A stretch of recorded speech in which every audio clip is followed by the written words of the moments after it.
Hola. Hola. Hola. Hola. Hola.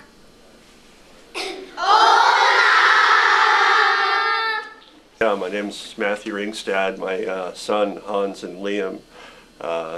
Hans is in first grade and Liam's in third grade. They really enjoy the atmosphere here, as well as the teachers and just the overall sense of community. And it's just neat to see the ownership that the teachers have taken, and I think that ownership has transcended into the kids, and to see how excited the teachers were, and to see that same excitement in the kids, and it was like a mirror image where both the kids were excited and then the teachers, and it just kind of was reflecting back and forth between.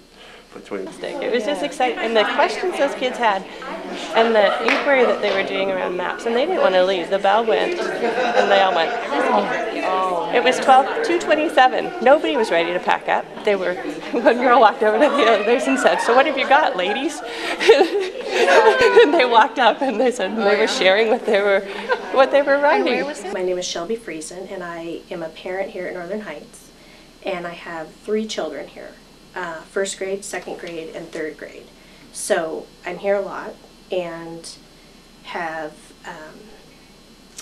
been involved with a variety of teachers and the staff here. And the IB program was just starting out when I came here. So I've watched it grow, and each year I see it penetrate the classroom and the whole school a little bit more. And this year in particular has been really great, because with my 3 kids, starting with the learner profile, for instance, I have that list on our refrigerator at home. You know, the risk taker, caring, open-minded, all these things. So with this investigation, our students are investigating water tolerance for different kinds of plants, and they have in their groups planned this whole investigation. Kids have to make their own meaning, and so instead of me telling them this is exactly how you have to do it, I want them to grapple with, in their minds, you know, how am I going to reorganize this information so that I can make sense of it, and so that I can share it with others so they can make sense of it.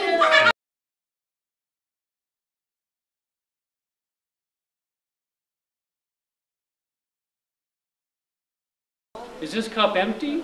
Yes. No. No. Yes. No, it's not. No. No. Huh. Think it's going to get wet? Okay. Everyone agree with that? Yeah. Well, when the air gets trapped in there, it'll make a vacuum, keeping the paper towel at the top. Okay. This cup. Look at the cup that you had in your mind. Now look in it. Can you answer this first question? What is in this cup? Could you answer it on question number 2 up in the same section? What do you know about it? This is your chance to share in writing anything you know about that material in the cup. I don't know. So, change the question. The earth. Maybe you will have learned some information from those earth books about the thing in there. What did you do to change it? Jot down those ideas. What did you do to change it? You code it off. Kids are saying what they would do to change it, and then they're actually taking a step further and saying, here's what would happen. So if I did this or made this change, this would be the result. So you're taking it even one step further. Okay, so if you did change it one way, what could you do, and what would be the result? That's okay too. It's probably the dirt. The dirt kind of combines with the water, so it makes mud, and that makes it soggy. And then all of a sudden, you find it in certain rainforests. Depends. It is, well, this unit we're observing things and asking questions, and then we're trying to figure them out by what we're observing. And for this unit, we put cold water that was blue in room temperature water, and it spreaded to the bottom. And then we put red, really hot water in it, and it spreaded to the top. So we figured that cold water goes down and hot water goes up, because just like when you do the hot air balloon thingy, he turned off the thing and then it started going down because it was getting cooler. Well, you just don't read it, but you actually do it in person. Like you just get out there and actually do it. You're not just seeing with your eyes, you're actually seeing it in person and doing it yourself.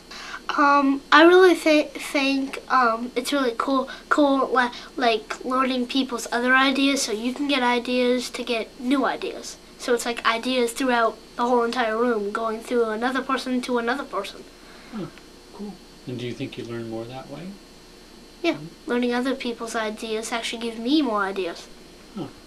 Kids were on the computers, and I honestly have to say, I didn't really think first graders could do something like this on their own, but they did. And I got so excited, I came running out in the hallway to get more paper, and I happened to run into John, and I was just, John, you've got to come into my room. You wouldn't believe what it's like. And I actually, and I still do, I had goosebumps. That's what it felt like at that moment. The excitement, it's like that first year teaching. When you do something, you're so excited.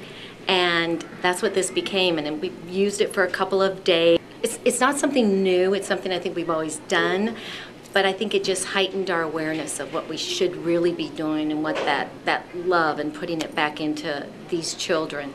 So, I mean, I think I went around so happy that day, and ever since, I'm really enjoying teaching this year. I don't think I've ever been more excited about something as I am as this year.